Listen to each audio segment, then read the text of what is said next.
Chapter 12. Dr. Seward's Diary. 18 September. I drove at once to Hillingham and arrived early. Keeping my cab at the gate, I went up the avenue alone. I knocked gently and rang as quietly as possible, for I feared to disturb Lucy or her mother, and hoped to only bring a servant to the door. After a while, finding no response, I knocked and rang again. Still no answer. I cursed the laziness of the servants that they should lie abed at such an hour, for it was now 10 o'clock, and so rang and knocked again, but more impatiently, but still without response. Hitherto I had blamed only the servants, but now a terrible fear began to assail me. Was this desolation but another link in the chain of doom which seemed drawing tight around us? Was it indeed a house of death to which I had come too late? I know that minutes, even seconds of delay might mean hours of danger to Lucy. If she had had again one of those frightful relapses, and I went around the house to try if I could find it by chance an entry anywhere, I could find no means of ingress.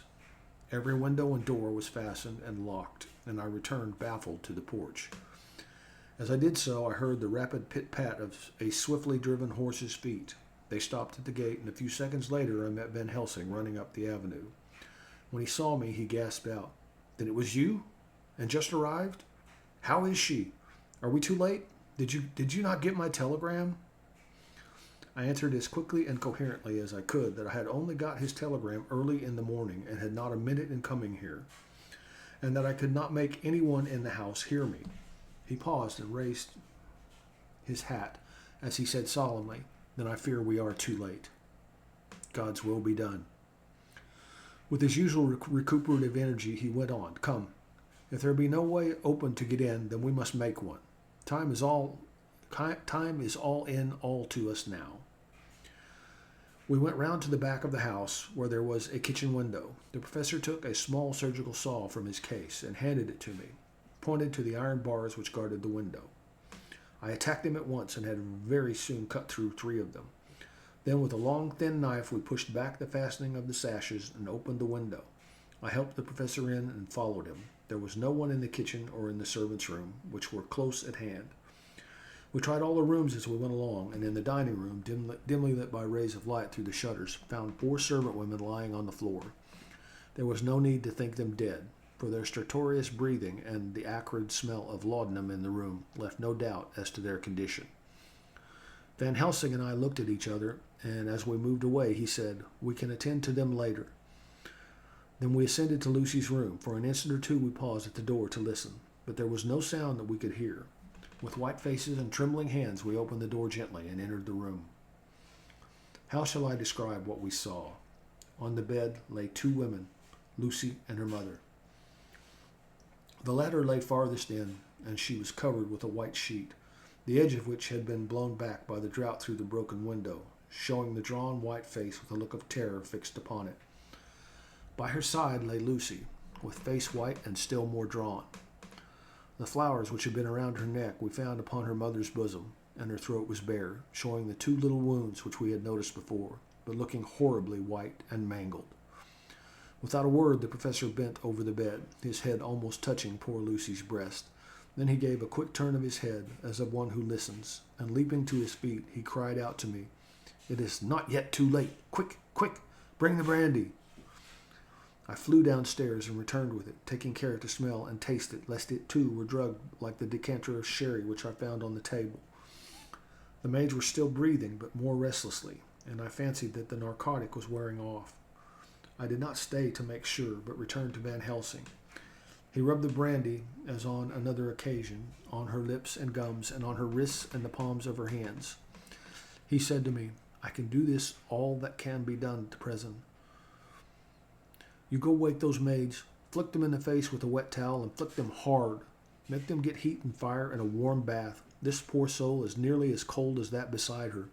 She will need to be heated before we can do anything more." I went at once and found little difficulty in waking 3 of the women. The 4th was only a young girl, and the drug had evidently affected her more strongly as I lifted her on the sofa and let her sleep. The others were dazed at first, but as remembrance came back to them, they cried and sobbed in a hysterical manner. I was stern with them, however, and would not let them talk. I told them that one life was bad enough to lose, and if they delayed, they would sacrifice Miss Lucy.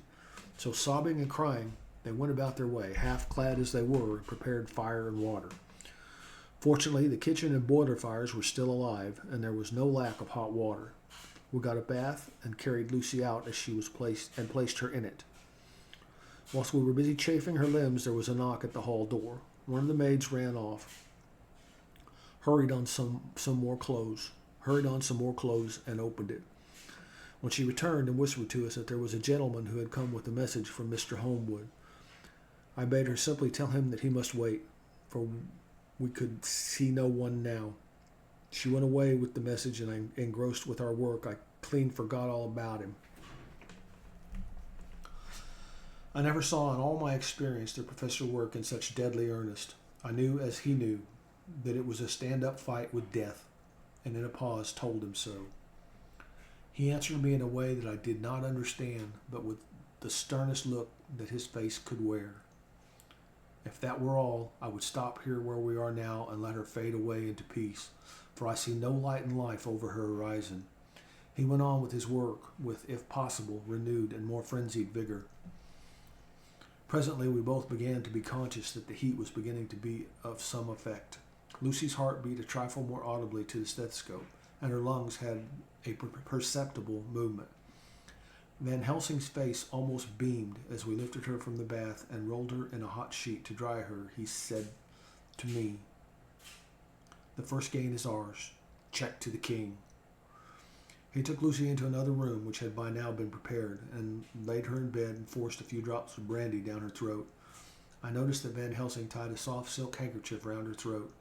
She was still unconscious and was quite as bad as, if not worse, than we had ever seen her. Van Helsing called in one of the women and told her to stay with her and not to take her eyes off her till we returned, and then beckoned me out of the room. "We must consult as to what is to be done," he said as we descended the stairs.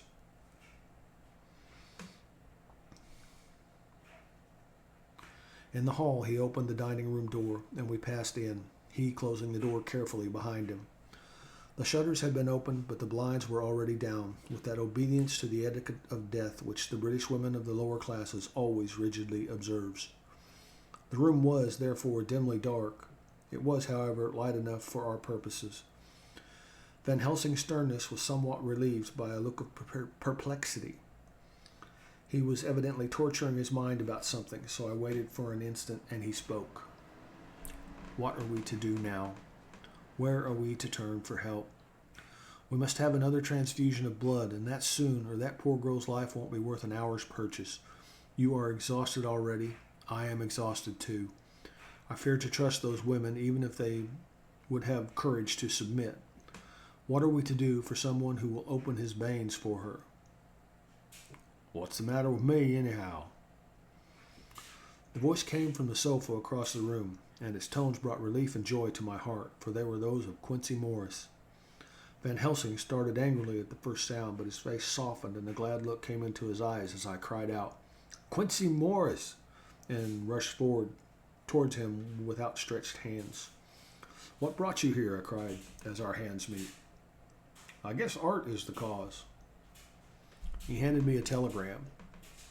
"Have not heard from Seward for 3 days, and am terribly anxious. Cannot leave. Father still in same condition. Send me word how Lucy is. Do not delay. Holmwood." I think I came just in the nick of time. You know, you have only to tell me what to do. Van Helsing strode forward and took his hand, looking him straight in the eyes as he said, "A brave man's blood is the best thing on this earth when a woman is in trouble. You're a man and no mistake. Well, the devil may work against us for all he's worth, but God sends us men when we want them." Once again, we went through that ghastly operation. I have not the heart to go through with the details. Lucy had got a terrible shock, and it told on her more than before, for though plenty of blood went into her veins, her body did not respond to the treatment as well on the other occasions. Her struggle back into life was something frightful to see and hear. However, the action of both heart and lungs improved, and Van Helsing made a subcutaneous injection of morphia as before, and with good effect. Her faint became a profound slumber. The professor watched whilst I went downstairs with Quincy Morris and sent one of the maids to pay off one of the cabmen who were waiting. I left Quincy lying down after having a glass of wine and told the cook to get ready a good breakfast. Then a thought struck me, and I went back to the room where Lucy now was. When I came softly in, I found Van Helsing with a sheet or two of notepaper in his hand. He had evidently read it and was thinking it over as he sat with his hand to his brow. There was a look of grim satisfaction on his face, as if one who has had a doubt solved. He handed me the paper, saying it dropped from Lucy's breast when we carried her to the bath. When I read it, I stood looking at the professor, and after a pause asked him, "In God's name, what does it all mean? Was she or is she mad? Or what sort of horrible danger is it?" I was so bewildered that I did not know what to say more. Van Helsing put out his hand and took the paper, saying, "Do not trouble about it now. Forget for the present. You shall know and understand it all in good time, but it will be later.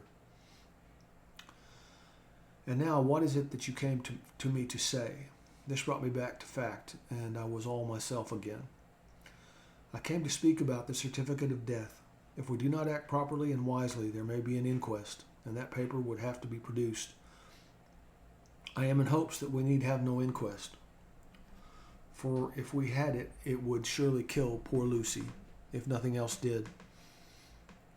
I know, and you know, and the other doctor who attended her knows, that Mrs. Westenra had disease of the heart, and we can certify that she died of it. Let us fill up the certificate at once, and I shall take it myself to the registrar and go on to the undertaker." "Good. Oh, my dear friend John, well thought of. Truly, Miss Lucy, if she be sad in the foes that beset her, is at least happy in the friends that love her. 1, 2, 3, all open their veins for her, besides one old man. Ah, yes, I know, friend John, I am not blind. I love you all the more for it. Now go." In the hall I met Quincy Morris with a telegram for Arthur telling him that Mrs. Westenra was dead, that Lucy also had been ill, but was now going on better, and that Van Helsing and I were with her. I told him where I was going, and he hurried me out, but as I was going said, "When you come back, Jack, may I have 2 words with you all to ourselves?" I nodded in reply and went out. I found no difficulty about the registration and arranged with the local undertaker to come up in the evening to measure for the coffin and make arrangements. When I got back, Quincy was waiting for me. I told him I would not see him as soon as I knew about Lucy and went up to her room.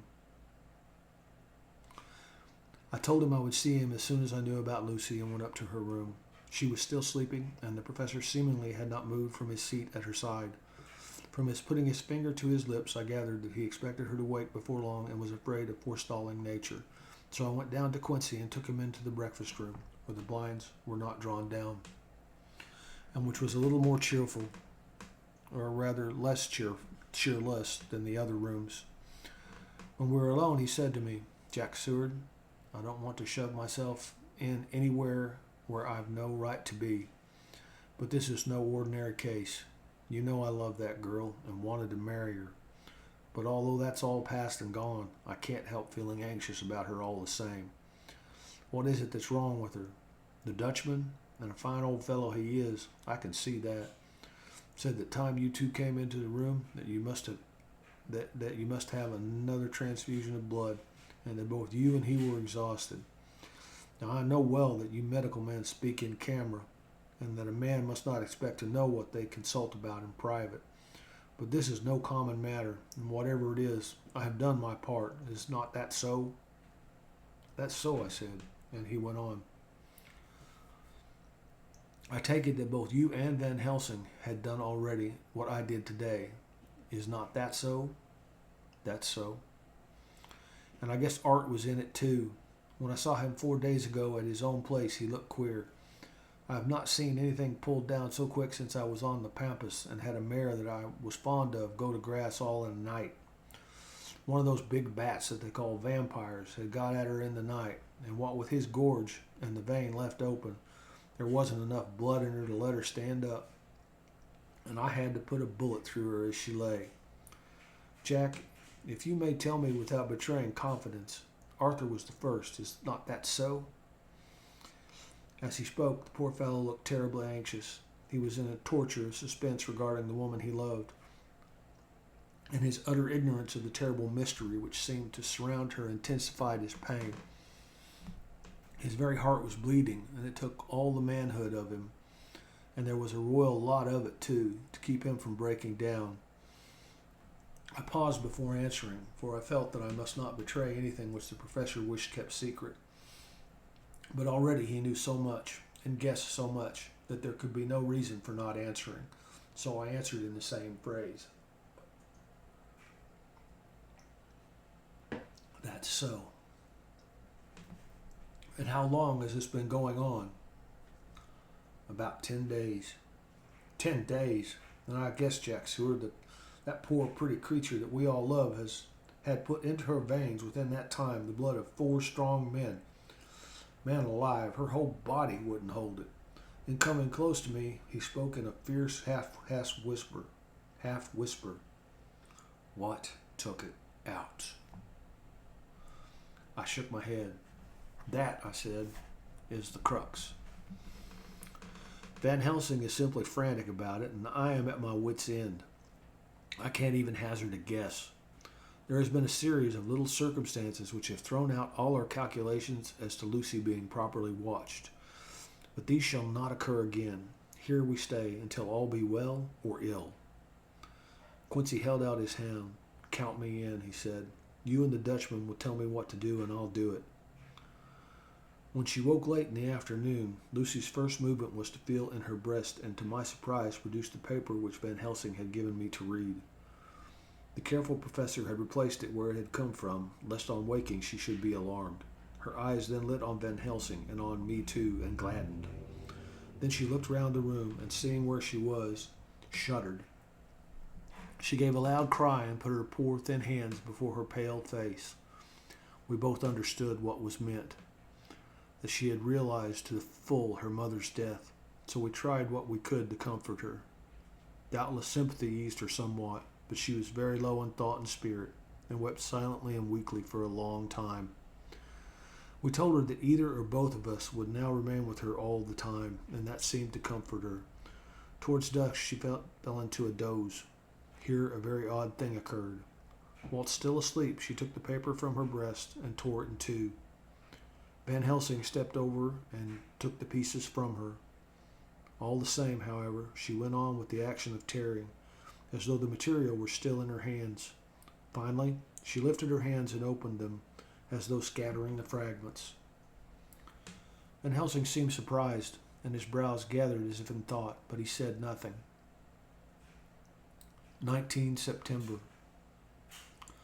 All last night she slept fitfully, being always afraid to sleep, and something weaker when she woke from it.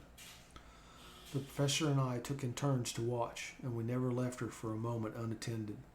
Quincy Morris said nothing about his intention, but I knew that all night long he patrolled round and round the house. When the day came, its searching light showed the ravages in poor Lucy's strength. She was hardly able to turn her head, and the little nourishment which she could take seemed to do her no good. At times she slept, and both Van Helsing and I noticed the difference in her, between sleeping and waking. Whilst asleep, she looked stronger, although more haggard, and her breath was softer. Her open mouth showed the pale gums drawn back from the teeth, which looked positively longer and sharper than usual. When she woke, the softness of her eyes evidently changed the expression, for she looked her own self, although a dying one. In the afternoon she asked for Arthur, and we telegraphed for him. Quincy went off to meet him at the station. When he arrived, it was nearly 6 o'clock, and the sun was setting full and warm, and the red light streamed in through the window and gave more color to the pale cheeks. When he saw her, Arthur was simply choking with emotion, and none of us could speak. In the hours that had passed, the fits of sleep, or the comatose condition that passed for it, had grown more frequent, so that the pauses when conversation was possible were shortened. Arthur's presence, however, seemed to act as a stimulant. She rallied a little and spoke to him more brightly than she had done since we arrived. He too pulled himself together and spoke as cheerily as he could, so that the best was made of everything. It is now nearly 1 o'clock, and he and Van Helsing were sitting with her. I am to relieve them in a quarter of an hour, and I am entering this on Lucy's phonograph. Until 6 o'clock they are to try to rest. I fear that tomorrow will end our watching, for the shock has been too great. The poor child cannot rally. God help us all. Letter, Mina Harker to Lucy Westenra, unopened by her. 17 September. My dearest Lucy, it seems an age since I heard from you, or indeed since I wrote. You will pardon me, I know, for all my faults when you have read all my budget of news. Well, I got my husband back all right. When we arrived at Exeter, there was a carriage waiting for us, and in it, though he had an attack of gout, Mr. Hawkins. He took us to his house, where there were rooms for us all nice and comfortable, and we dined together. After dinner, Mr. Hawkins said, My dears, I want to drink your health and prosperity, and may every blessing attend you both. I know you both from children, and have with love and pride seen you grow up. Now I want you to make your home here with me. I have left to me neither chick nor child. All are gone. And in my will I have left you everything. I cried, Lucy dear, as Jonathan and the old man clasped hands. Our evening was a very, very happy one. So here we are, installed in this beautiful old house, and from both my bedroom and the drawing room I can see the great elms of the cathedral close, with their great black stems standing out against the old yellow stone of the cathedral, and I can hear the rocks overhead, the rooks overhead cawing and chattering and gossiping all day after the manner of rooks and humans. I am busy. I need not tell you, arranging things in housekeeping. Jonathan and Mr. Hawkins are busy all day, for now that Jonathan is a partner, Mr. Hawkins wants to tell him all about the clients. How is your dear mother getting on? I wish I could run up to town for a day or two to see you, dear, but I dare not go yet, with so much on my shoulders, and Jonathan wants looking after still. He is beginning to put some flesh on his bones again, but he was terribly weakened by the long illness. Even now he sometimes starts out of his sleep in a sudden way, and awakes all trembling until I can coax him back to his usual placidity.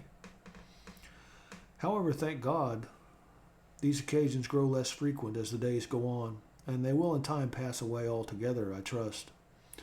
For now I have told you my news, let me ask yours. When are you to be married, and where, and who is to perform the ceremony? And what are you to wear, and is it to be a public or private wedding? Tell me all about it, dear. Tell me all about everything, for there is nothing which interests you which will not be dear to me.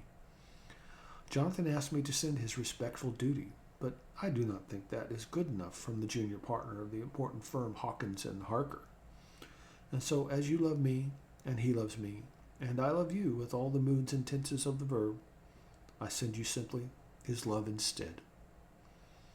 Goodbye, my dearest Lucy, and blessings on you. Yours, Mina Harker. Report from Patrick Hennessy, M.D., MRCSLK, QCPI, etc., to John Seward, M.D., 20 September. My dear sir, in accordance with your wishes, I include report of the conditions of everything left in my charge. With regards to patient Renfield, there is more to say. He has had another outbreak, which might have had a dreadful ending, but which is, as it fortunately happened, was unattended with any unhappy results. This afternoon, a carrier's cart with 2 men made a call at the empty house whose grounds abut on ours, the house to which you will remember. The patient twice ran away. The men stopped at our gate to ask the porter their way, as they were strangers. I was myself looking out of the study window, having a smoke after dinner, and saw one of them come up to the house.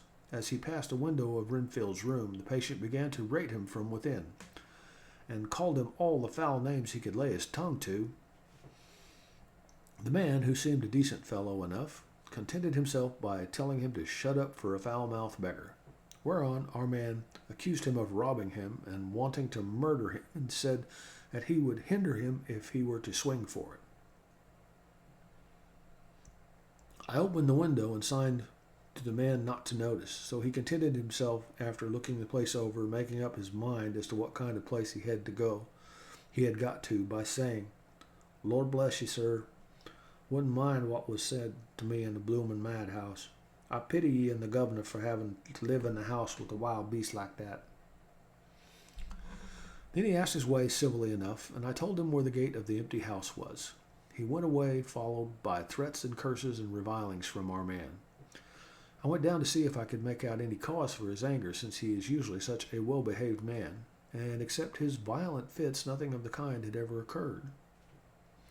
I found him, to my astonishment, quite composed and most genial in his manner.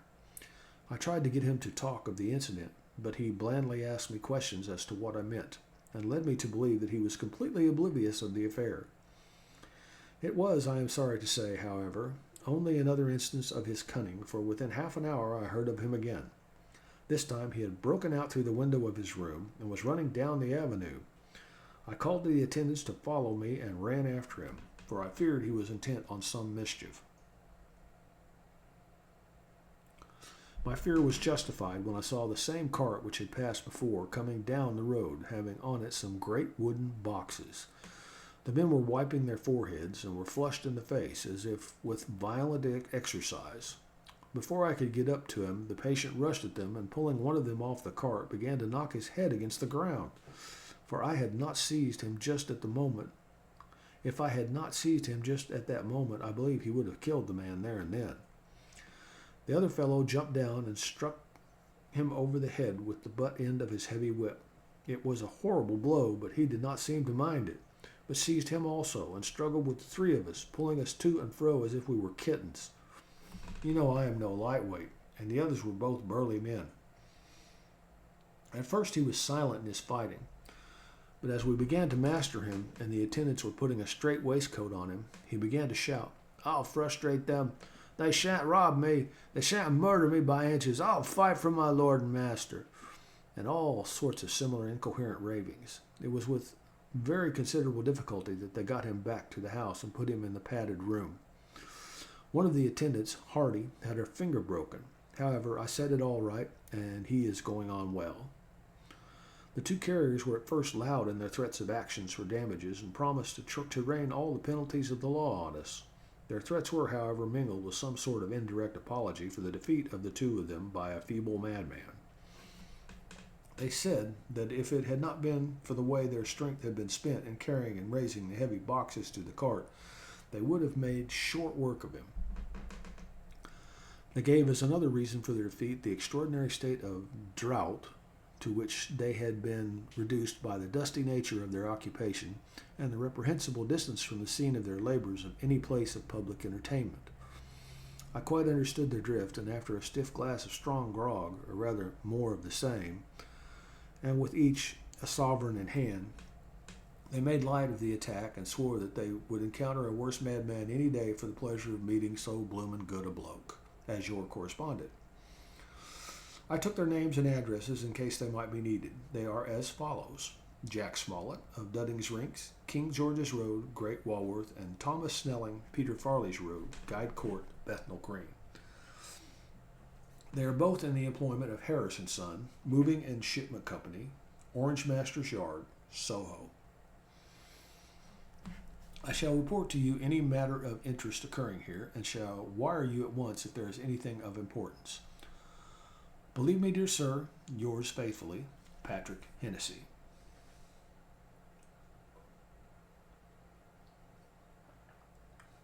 Letter. Mina Harker to Lucy Westenra, unopened by her. 18 September. My dearest Lucy, such a sad blow has befallen us. Mr. Hawkins has died very suddenly. Some may not think it so sad for us, but we had both come to so love him that it really seems as though we had lost a father. I never knew either father or mother, so that the dear old man's death is a real blow to me. Jonathan is greatly distressed.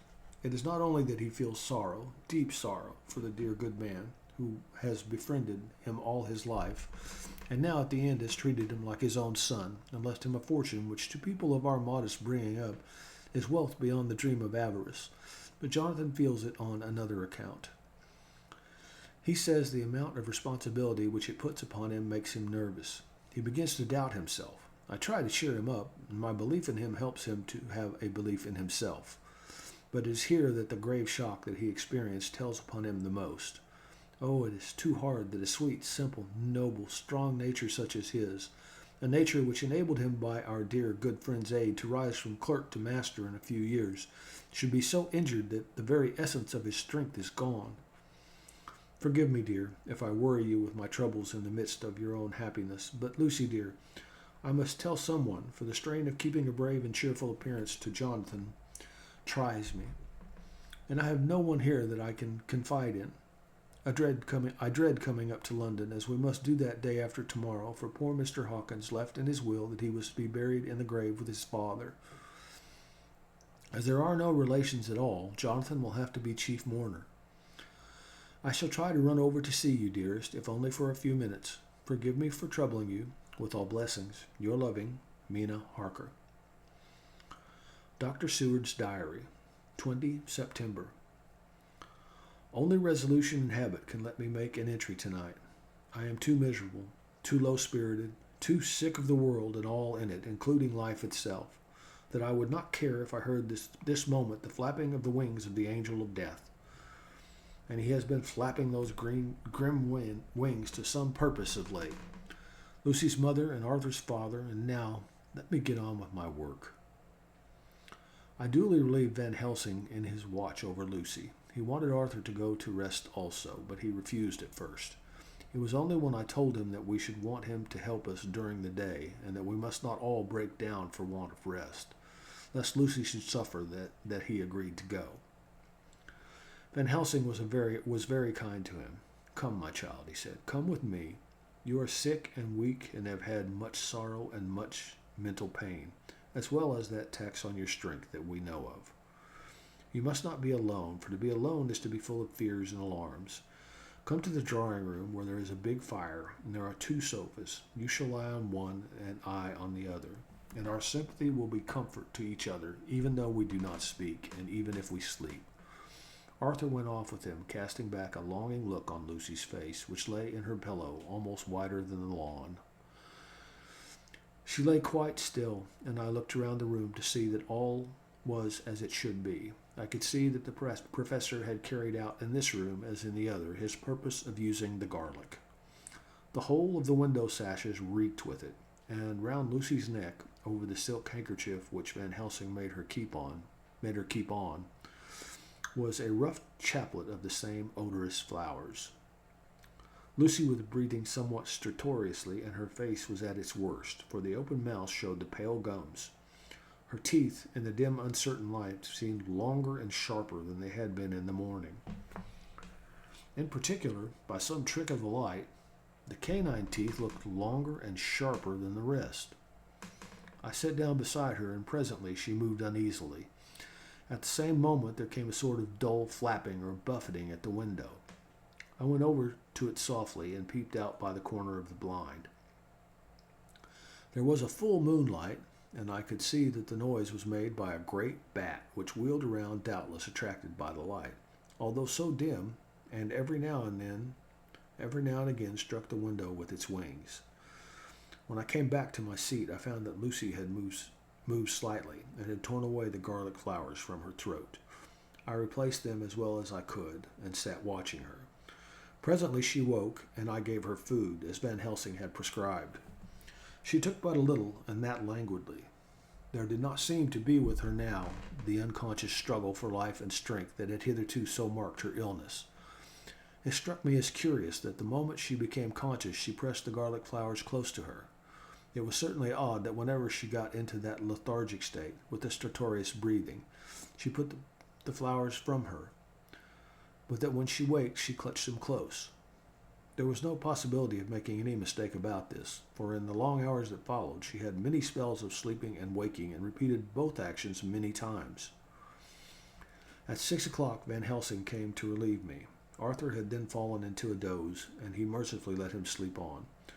When he saw Lucy's face, I could hear the hissing indraw of breath, and he said to me in a sharp whisper, "Draw up the blind. I want light." And he bent down and, with his face almost touching Lucy's, examined her carefully. He removed the flowers and lifted the silk handkerchief from her throat. As he did so, he started back, and I could hear his ejaculation, "Mein Gott!" as it was smothered in his throat. I bent over and looked too, and as I noticed, some queer chill came over me. The wounds on the throat had absolutely disappeared. For fully 5 minutes, Van Helsing stood looking at her, with his face at its sternest. Then he turned to me and said calmly, "She is dying. It will not be long now. It will be much difference, mark me, whether she dies conscious or in her sleep. Wake that poor boy and let him come and see the last. He trusts us, and we have promised him." I went to the dining room and waked him. He was dazed for a moment, but when he saw the sunlight streaming in through the edges of the shutters, he thought he was late and expressed his fear. I assured him that Lucy was still asleep, but told him as gently as I could that both Van Helsing and I feared that the end was near. He covered his face with his hands and slid down on his knees by the sofa, where he remained, perhaps a minute, with his head buried, praying, whilst his shoulders shook with grief. I took him by the hand and raised him up. "Come," I said, "my dear old fellow. Summon all your fortitude. It will be best and easiest for her." When we came into Lucy's room, I could see that Van Helsing had, with his usual forethought, been putting matters straight and making everything look as pleasing as possible. He had even brushed Lucy's hair so that it lay on the pillow in its usual sunny ripples. When he came into the room, she opened her eyes and, seeing him, whispered softly, "Arthur, oh my love, I am so glad you have come." He was stooping to kiss her when Van Helsing motioned him back. "No," he whispered, "not yet. Hold your hand, it will comfort her more.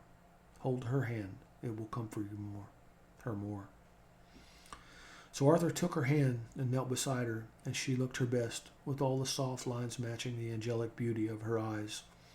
Then gradually her eyes closed, and she sank to sleep. For a little bit her breast heaved softly, and her breath came and went like a tired child's.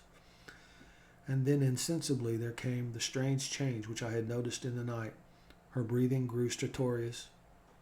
The mouth opened, and the pale gums, drawn back, made the teeth look longer and sharper than ever.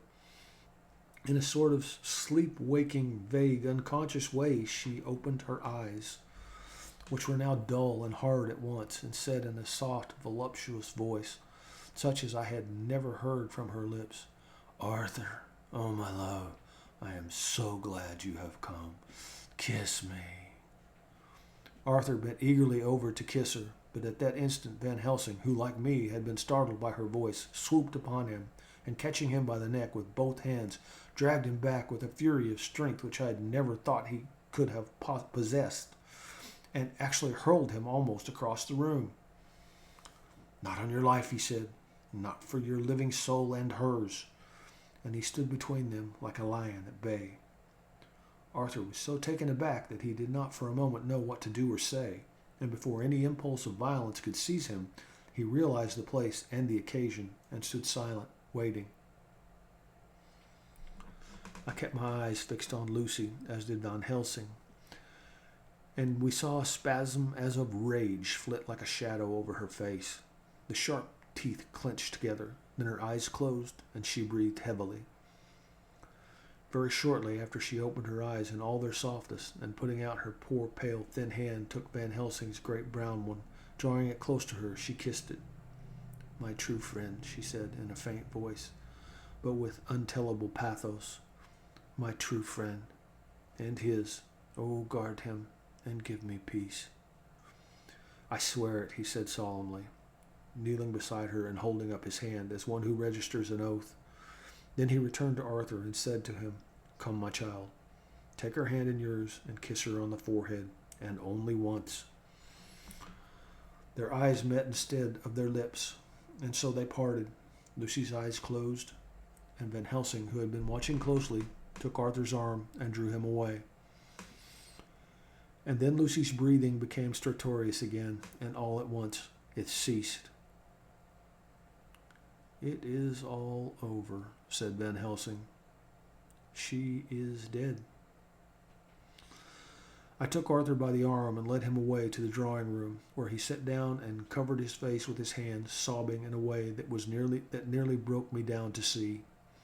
I went back to the room and found Van Helsing looking at poor Lucy, and his face was sterner than ever. Some change had come over her body. Death had given back part of her beauty, for her brow and cheeks had recovered some of their flowing lines. Even the lips had lost their deadly pallor. It was as if the blood, no longer needed for the working of the heart, had gone to make the harshness of death as little rude as might be. We thought her dying whilst she slept, and sleeping when she died. I stood beside Van Helsing and said, "Ah, well, poor girl, this is peace for her at last. It is the end." He turned to me and said with grave solemnity, "Not so, alas, not so. It is only the beginning." When I asked him what he meant, he only shook his head and answered, "We can do nothing as yet. Wait and see." That's the end of chapter 12. Thank you all for joining me in this reading. I hope you have a great day, and I'll catch you on the flip side. Bye.